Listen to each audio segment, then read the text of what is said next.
Bom dia, meus irmãos, meus amigos. Depois de um longo tempo de ausência, estamos retornando ao programa missionário Caminhos de Paz. Desta feita, agora não é mais na rádio, né? Agora é na TV Evangélica do Cariri. Graças a Deus por isso. E hoje nós vamos ter essa oportunidade de levar uma meditação na Palavra de Deus aos irmãos e amigos que acompanham pela TV Evangélica o programa, no Salmo, no capítulo 54, no versículo de 1 a 7.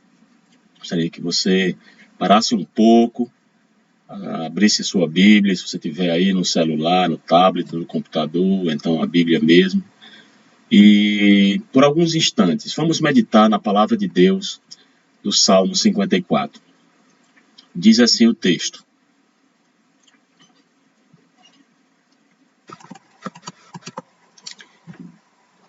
Salva-me, ó Deus, pelo teu nome, e faz-me justiça pelo teu poder.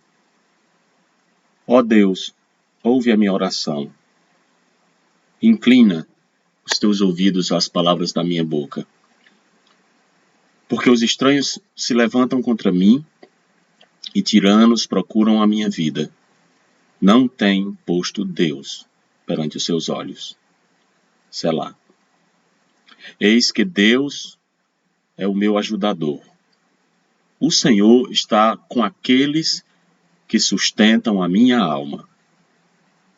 Ele recompensará com o mal os meus inimigos. Destrói-os na tua verdade. Eu te oferecerei voluntariamente sacrifícios. Louvarei o teu nome, ó Senhor, porque é bom. Pois me tem livrado de toda a angústia e os meus olhos viram o meu desejo sobre os meus inimigos. Nesse texto da palavra de Deus, nós podemos ver aqui claramente Deus como o ajudador daquele que tem fé nele. Deus como o ajudador do salmista. O versículo-chave desse nosso texto é o versículo 4, que diz: Eis que Deus é o meu ajudador. Observe o eis que. Ele está apresentando Deus. Ele está dizendo, você quer saber quem é que me ajuda? Quem é que me sustém? Quem é que mantém a minha vida? Quem é que me livra das circunstâncias injustas, dificultosas da minha vida? E que são muitas. Muitas lágrimas, muita angústia, muita perseguição o salmista passou. É Davi. Você quer saber quem é? Eis que ele está apresentando. É Deus. Deus é o ajudador de Davi. Deus é o seu ajudador. Nesta manhã, vamos ver o que a palavra de Deus diz a esse respeito, a partir de uma situação que Davi passou, muito terrível. O governo federal da época, o FBI da época, a Polícia Federal da época, ou o Exército da época, se você quiser, como você queira, uma situação de um poder forte constituído, contrário a você e envidando todos os seus esforços para poder perseguir e aprisionar e destruir a Davi. Assim era a situação dele. Imagine se fosse hoje, você sendo perseguido, você sendo caluniado, você sendo buscado para ser aprisionado, para ser destruído, para ser retirado de circulação pelos poderes constituídos. Perseguição àquele que crê em Deus. Foi isso que Davi enfrentou. O contexto aqui é da Saul, o rei constituído, botou na cabeça, por inveja, porque sabia do valor de Davi, sabia que Deus havia escolhido a Davi para o substituir como rei, sabia que Davi tinha sido ungido rei no seu lugar. Ele tinha sido rejeitado por Deus porque não tinha decidido, não tinha disposto o seu coração para buscar a Deus. Então, por tudo isso, Saul perseguia Davi. O buscava em todos os lugares em Israel. E Davi vivia fugindo, vivia se escondendo nos lugares fortes, nos lugares estratégicos onde os guerreiros se escondiam, chamada Massada. E ele era de um lado para o outro, até teve que uma vez fugir para a terra dos filisteus, porque vivia em angústia e perseguição. E aqui ele está na região de Zif, e é um deserto ali, uma região desértica, uma região erma, de poucos habitantes, e ele está ali naquele deserto de Zif, e as pessoas ali do entorno tomam conhecimento de que ele está ali, de que ele está se escondendo ali. O povo de Israel sabia o que Saul estava fazendo contra Davi. Porém, Davi era reconhecido porque era um general de Saul. E havia pessoas que confiavam e acreditavam em Davi, e que ele não tinha culpa nessa história, e outras pessoas que eram favoráveis, eventualmente até se beneficiavam do reino de Saul, eram X9, né? Eles deduravam, eles viam, olha, Davi está ali, e aí diziam, olha, Davi está acolá, e Saul para lá e para cá perseguindo Davi, e constantemente Deus livrando Davi das mãos de Saul. Em 1 Samuel 23, a partir do versículo 15, nós podemos estabelecer esse contexto aqui. Olha o que diz o texto. Vendo, pois, Davi que Saul saíra à busca de sua vida, veja que coisa, ele não queria só prender, ele queria matar. Permaneceu no deserto de Zif, num bosque. Davi ficou ali. Versículo 16. Então se levantou Jonatas, filho de Saul, que era amigo de Davi. Eles tinham uma amizade, a mais bela amizade já registrada na história. E foi para Davi no bosque. E confortou a sua mão em Deus. E disse-lhe, não temas, que não te achará a mão de Saul, meu pai. Porém tu reinarás sobre Israel. E eu serei contigo segundo, o que também Saul, meu pai, bem sabe. E ambos fizeram aliança perante o Senhor. Davi ficou no bosque, e Jonatas voltou para sua casa. Então subiram os zifeus a Saul, a Gibeá, dizendo, então se escondeu Davi entre nós, nos lugares fortes, no bosque, no outeiro de Aquilá, que está à mão direita de Gesimon. Percebe aí a situação? Ele estava lá, os zifeus, que eram aliados, que comiam na mão de Saul, foi lá e deduraram a Davi. Então Davi estava nessa situação, fugindo de Saul, o rei constituído, o poder federal da época, toda a força do exército a seu favor, todo o serviço secreto israelita, que não era fraco, ainda hoje no mundo é um dos melhores serviços secretos do mundo, o Mossad. E Davi está fugindo destes. Davi está acusado aqui de sedição. Davi está escondido ali naquele deserto de mais um empreendimento de perseguição de Saul contra ele. E perseguição injusta. Então estes todos se constituíram inimigos de Davi, sendo que Davi não lhes fez nenhum mal. É uma perseguição injusta, é maldosa, é invejosa. Os zifeus foram então denunciar a Saul a localização de Davi. E o que é que Davi faz? Davi era um general. Davi tinha homens, aliás, homens valorosos, homens guerreiros. O que é que Davi faz? Davi se prepara para a batalha. Davi diz, agora eu vou ser preso. Agora eu vou ser pego. Fui denunciado. O meu esconderijo foi denunciado. Não haverá escapatória. Foi assim que Davi fez. Ele providenciou estratégia militar. Ele providenciou estratégia de serviço secreto? Não. Davi ora a Deus. É isso que ele faz.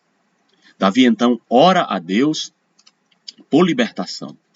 Davi, ele, nessa situação difícil, de grande perseguição que ele se encontra, ele faz como ele mesmo citou no Salmo 17, versículo 6.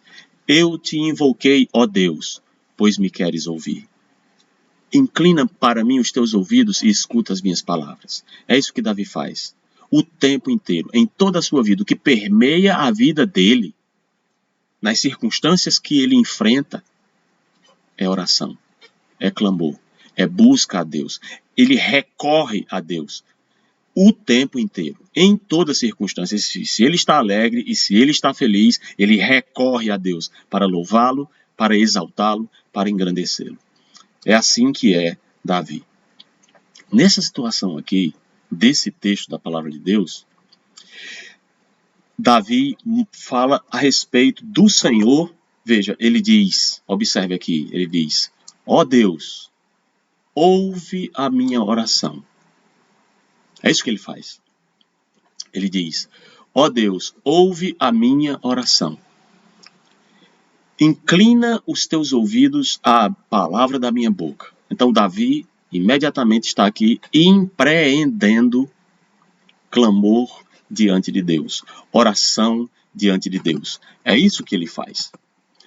Então, o dominador de todas as coisas, o Senhor, o Deus Todo-Poderoso, que é o Senhor da vida de Davi, está usando, nesse contexto aqui do texto, aqueles que auxiliam Davi debaixo do sol.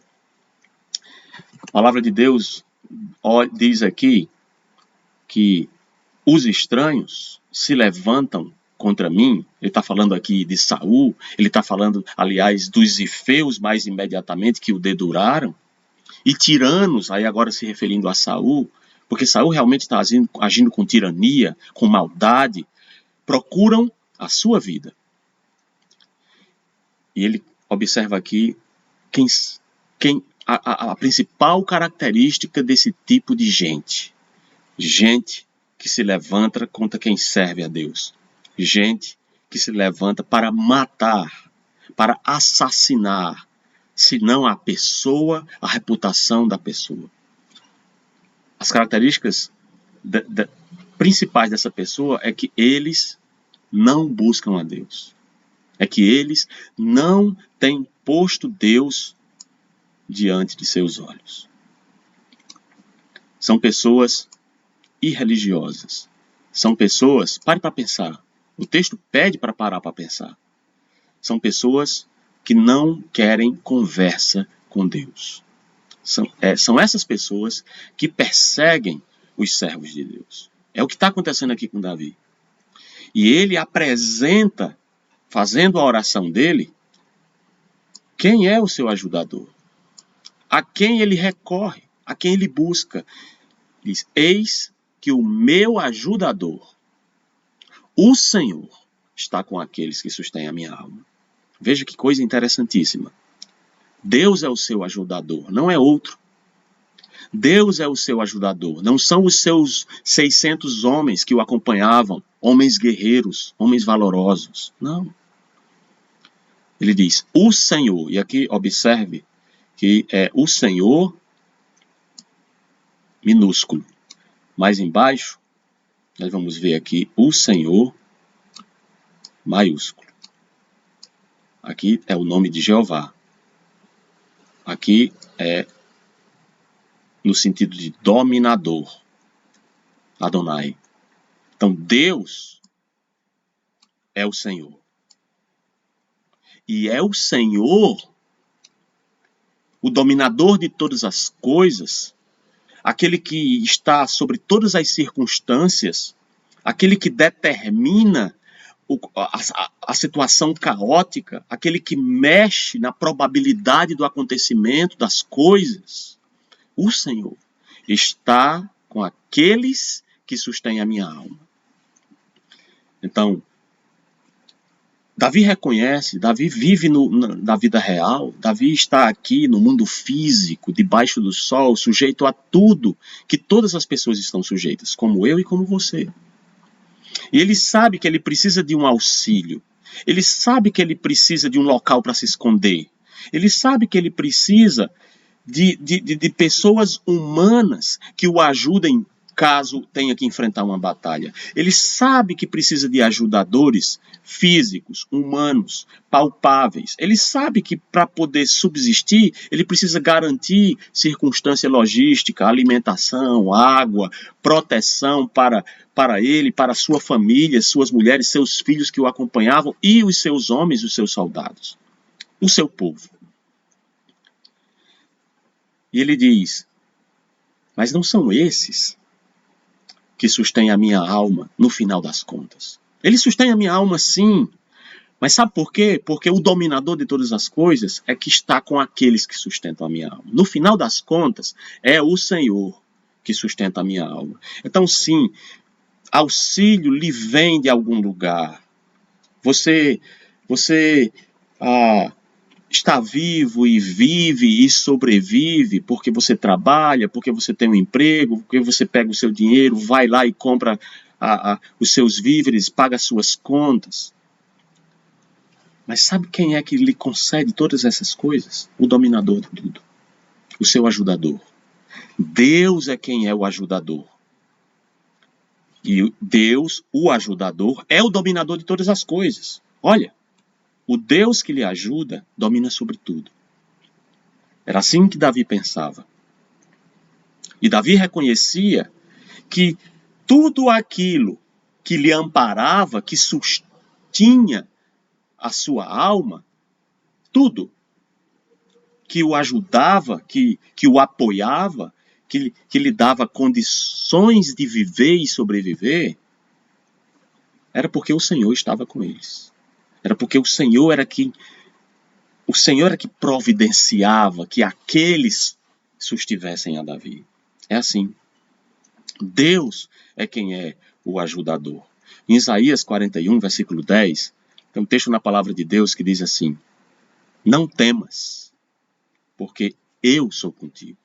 Não é porque a situação está resolvida, não é porque o problema não está ali angustiando, não é porque você não está se sentindo terrível. Não, você está ali e as coisas estão difíceis.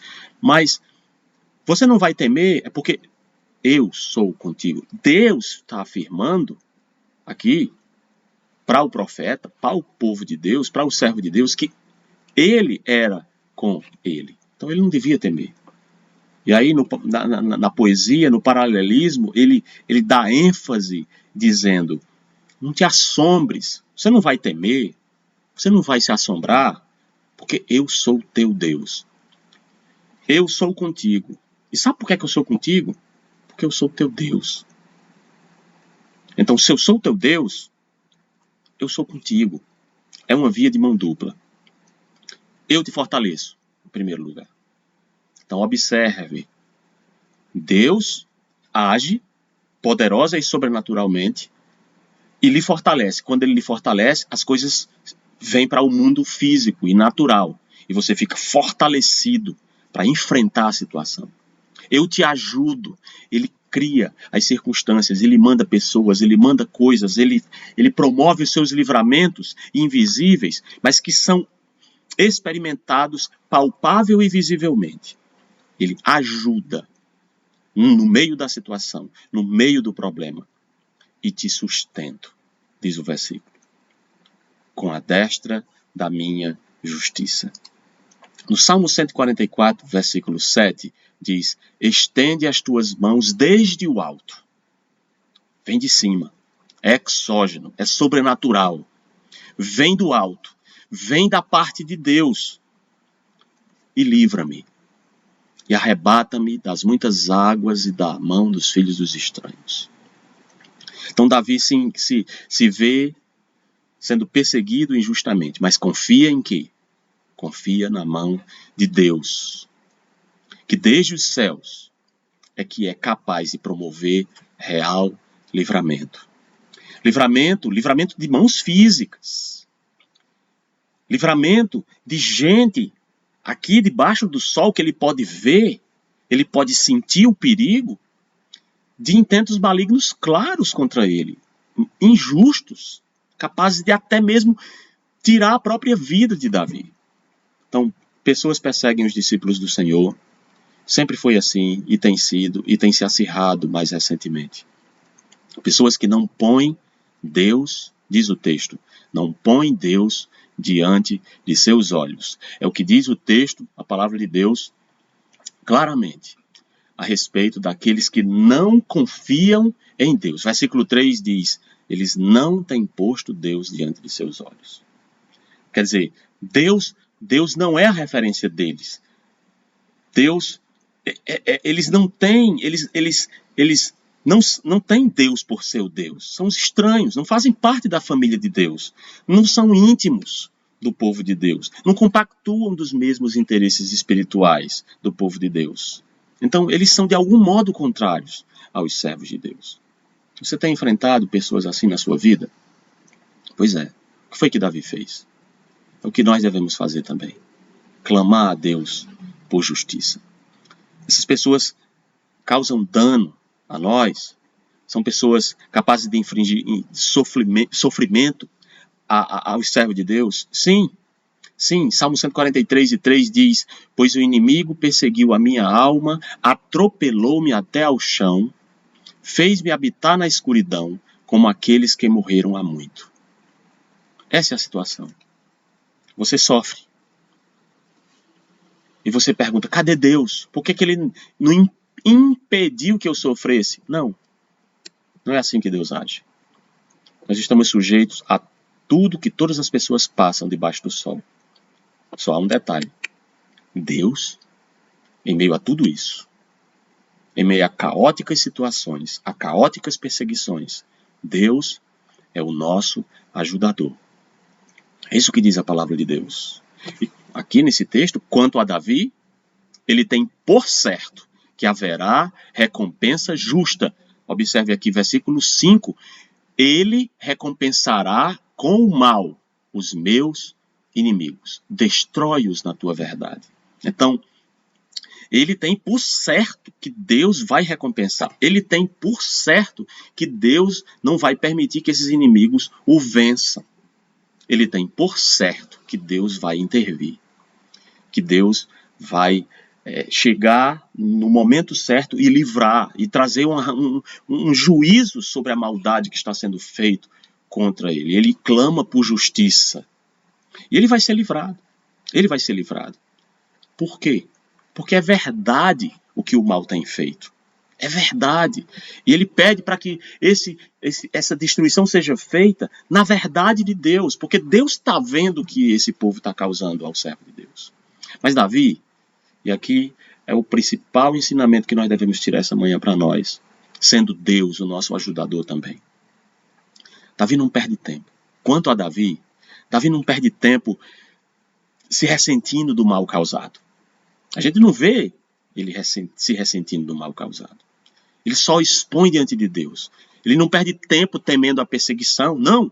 O tempo de Davi é investido em oferecer sacrifícios voluntários a Deus. Em cultuar a Deus. Em apresentar a Deus o seu louvor. O seu reconhecimento de quem Deus é. Ele apresenta diante de Deus não um exercício religioso, maçante, forçado, constrangido. Não. É voluntário. Ele diz, eu te oferecerei voluntariamente sacrifícios. Ou seja, culto.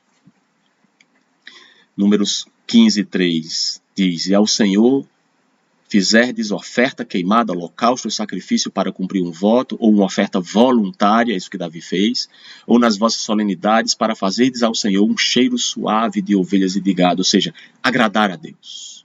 Davi investe o tempo dele nisso. Então, está passando por uma situação difícil, meu irmão, meu amigo, o Senhor é o ajudador.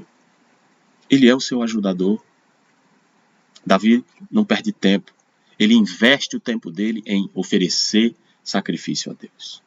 Então, fica claro aqui que Deus é louvado e é exaltado por Davi, E Davi manifesta a prova da intervenção de Deus na vida dele, nessa situação. Eu queria extrair pelo menos 3 coisas para a gente guardar no coração nesse texto. Em primeiro lugar, é que o servo de Deus, passando por uma situação difícil, deve clamar ao seu único, capaz ajudador. Em segundo lugar, é que Deus recompensará o mal e a injustiça que tem sido feito aos que lhe temem. Então confie. Deus vai livrar você. Deus vai nos livrar. Espere. Terceiro e último lugar, não perca tempo com outra coisa que não seja cultuar a Deus, que não seja louvar a Deus. Por quê? Porque Deus é bom. Porque Deus, Ele livra. É por isso.